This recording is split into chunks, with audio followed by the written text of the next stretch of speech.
Bom dia, sexto! Como que vocês estão? Então, hoje a gente vai iniciar mais uma aula de inglês e hoje a gente vai focar bastante no vocabulário. Esse vocabulário que eu estou trazendo para vocês encontram ele na parte extra classe do livro. Então, vamos lá. Eu sei que vocês já estão acostumados com essa seção do livro diferente, mas eu vou mostrar de novo para vocês. Então, olha, no finalzinho do livro, começa a contar de novo do começo, a numeração de páginas. Essa seção aqui, ó, extra classe.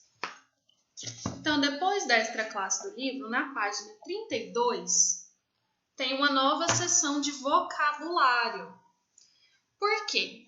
Porque a parte do capítulo normal do livro, ele traz um vocabulário, mas ele é mais focado em gramática. Então, essa parte extra é para a gente se aprofundar um pouco mais nos temas que o próprio capítulo dá de sugestão. E a sugestão desse capítulo é sobre esportes.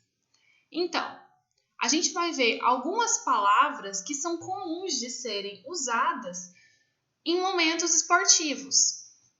Então, vamos lá. Eu vou começar por esse lado aqui, ó. Eu anotei para vocês essas palavras. Se vocês quiserem anotar o conteúdo da aula no caderno também é bem bacana, tá bom? Mas aqui, ó, são essas palavras aqui que a gente vai trabalhar primeiro, desse lado daqui. Então, vamos lá. Won e lost. Won, essa palavra aqui, ó, won, significa venceu. Won é o passado do verbo ganhar, vencer, que é win. Essa mesma palavra, só que no lugar do O, o I. E se fala, né, se pronuncia dessa forma, won. Ou, se você quiser falar que alguém ganhou, só que no presente, win. Geralmente a gente usa esse verbo no passado. Ah, eu ganhei tal partida, ou tal fulano ganhou. Então, a gente usa mais durante termos, né, durante ocorrências de esporte, won, que é ganhou. Por exemplo, my team, meu time, my team won the play. Então, o meu time ganhou a partida. Ou o oposto de won é lost. Se lost é o oposto, ele significa que o time perdeu. Então, vamos lá. My friends lost the football game. Então, eles perderam o jogo de futebol. Este perder é num sentido de partida mesmo, de perdido. Não, porque assim, tem vários contextos em que ele pode ser usado. O melhor deles é de quando você realmente perde algo. Perder fisicamente algo. I lost, então eu perdi. Ou he lost, ou they lost, eles perderam. Então, won e lost são opostos. Won, ganhar, lost, perder. E abaixo dele, a gente tem goals, que lembra muito a palavra goal. Fazer um gol não é o objetivo do jogo de futebol? Então, goals significa... Deixa eu só arrumar um negocinho aqui. Voltei. Passou um carro aqui na rua. Se vocês ouvirem uma sirene, é isso. Mas vamos lá. O objetivo de uma partida de futebol não é fazer um gol? Então, goals, a gente usa muito para falar de objetivo. Tipo, meu objetivo, my goal is, meu objetivo é.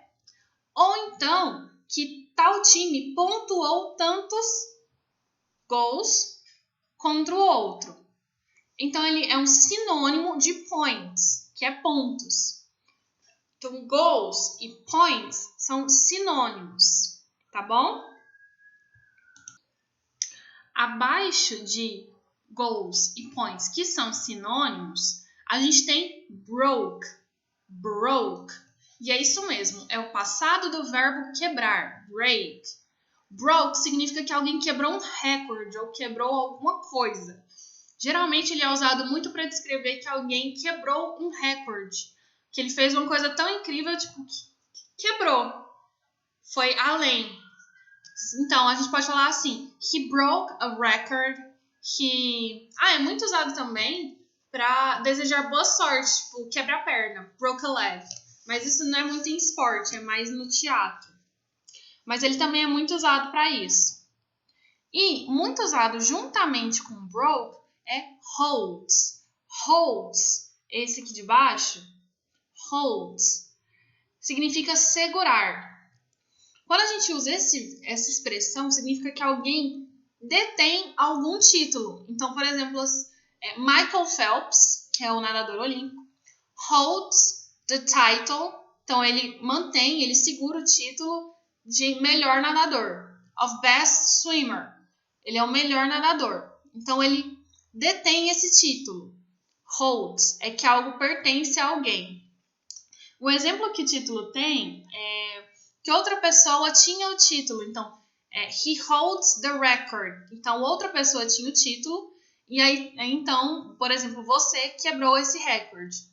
Então, olha, he holds the title, but you broke a record.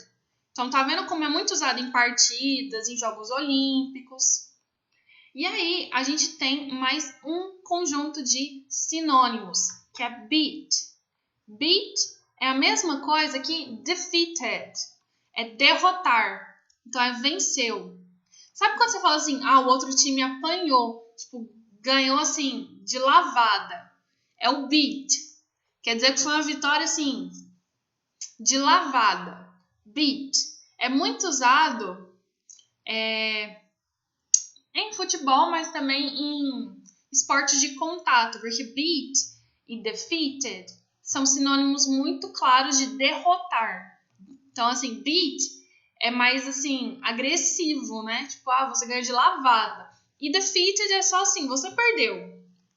Mas os dois significam basicamente a mesma coisa. Eles são colocados sempre como sinônimos. Então, my team defeated, derrotou o outro, the other. Ou então, my team beat the other, o outro. Então, meu time ganhou de lavada de outro. E o score é a pontuação. Então, quando alguém narra um jogo, ele sempre fala o score. Score é a pontuação. Por exemplo, o Pelé tem mais de 1000 gols. Então, o score dele é 1000, sei lá quantos gols, que é a pontuação dele. Aí, se vocês estiverem no livro, vocês vão ver que esse vocabulário que eu trouxe para vocês é o que está aqui na página 32. E agora eu vou falar com vocês deste quadrinho aqui que está na mesma página. Eu vou dar uma boa resumida nele, mas basicamente é assim, a gente tem o nome dos esportes e a gente tem a pessoa que pratica o esporte. Como que isso funciona em inglês? Porque, por exemplo, se você joga, você é um jogador. Então, tem essa diferença. O nome do jogo, o nome da pessoa que pratica o jogo. Ou o nome do esporte e a pessoa que pratica o esporte. No inglês, essa diferença é bem clara. Por quê? Sempre que você quer falar de uma pessoa em relação a um esporte, de que essa pessoa pratica esse esporte, você adiciona ER ao nome do esporte. Melhor exemplo, golfe. Sim, golfe é um esporte. Golfe é o jogo, né? O jogo de golfe, que tem um taco, a bolinha, você tem que acertar num campo verde muito grande, numa distância muito grande. Golfe. A pessoa que joga golfe, a gente chama de golfer. Então, tá vendo que eu só peguei o nome do esporte e adicionei ER. E aí, a gente tem também, futebol. Futebol, que é futebol em inglês. Futebol. Uma pessoa que joga futebol. Footballer. Tá vendo que eu só adicionei o ER? Vamos dar uma lida juntos aqui nesses que o livro enumera. Então, ele tem aqui, footballer, a pessoa que joga futebol. Então, se você tampar o ER, vai ficar só o nome do esporte. Aí tem aqui windsurf, que é aquele surf com um negócio que pega vento. Windsurf. A pessoa que pratica isso chama windsurfer. Então, eu adicionei ER. Então, aqui, ó. A pessoa que faz high jump, que é pular, é um esporte tipo escalada. Então, ele é high jumper. Aí, golfer, que foi o que eu dei o exemplo para vocês. E, por exemplo, arch é o arco, do arco e flecha. A pessoa que é um arqueiro chama archer. Então, ele usa o arco, ele é o arqueiro, archer. Então, esses são os melhores exemplos. É só você pegar o nome do futebol, do esporte e adicionar ER. Outra coisa que vocês podem fazer, se vocês não quiserem adicionar o ER, é colocar a palavra player. Por quê? Player é jogador. Por exemplo, golf player, jogador de golfe. Football player, jogador de futebol. Tennis player, jogador de tênis. Que mais? Arch player, jogador de arco, que é o arqueiro, né? Que é o que tem os Jogos Olímpicos. Aí tem algumas exceções de outros termos que são usados para determinar alguns esportes. Por exemplo, quem faz ciclismo, que é o ciclista, ele tem a tradução literal da palavra ciclista, que é ó, cyclist. Gente, eu sempre achei. Cyclist. Bem aqui. Cyclist. E ele volta a adicionar o ER. Por exemplo, escalador de montanhas. Mountaineer. Só que aí ele tem a exceção. Ginasta. Gymnast. A pessoa que faz ginástica, a gente não adiciona o ER. Ele tem uma tradução literal para a palavra ginasta. Então, essas são algumas exceções. A regra principal é ER, e se você não se sentir confortável adicionando o ER, você coloca player, porque aí é literalmente jogador de tal coisa. Jogador de golfe, jogador de futebol. Tennis player, football player, golf player. Ok? Aí, a gente não vai trabalhar os exercícios da página 32 e 33. A gente não vai fazer eles, tá? O que eu quero que vocês façam? Eu quero que vocês façam os exercícios da página 34 e 35, que são essas duas páginas aqui, 34 e 35. Só que antes de vocês fazerem esse exercício, eu quero mostrar uma coisa bem legal para vocês. Olha, eu sei que é um pouco complicado a gente traduzir muitas coisas no dicionário, só que tem um aplicativo de celular que é muito bom. É o próprio Google Translate. Sabe o Google Tradutor? É ele mesmo. Se vocês olharem aqui, eu acho que vai dar para ver. Ó, esse é o ícone dele. Google Translate. Se vocês abrirem ele tem uma opção bem aqui, ó, de câmera. Se você clicar na câmera e, dar as permissões que ele pede, você pode escolher aqui no topo, ó. Aqui no topo, você escolhe o idioma, tá vendo? Então aqui tá de inglês para espanhol. Eu vou colocar de inglês para português. Aí você escolhe. Deixa eu achar o português aqui, português. Beleza, mudei aqui, ó, de inglês para português. E aí, ele abre a sua câmera. Aqui, ó, ele abriu a câmera. E aí você posiciona em cima do livro e ele traduz.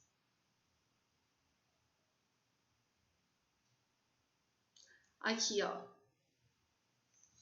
Eu tirei uma foto e aí aparece traduzido já em cima da palavra em inglês, aparece o seu significado em português.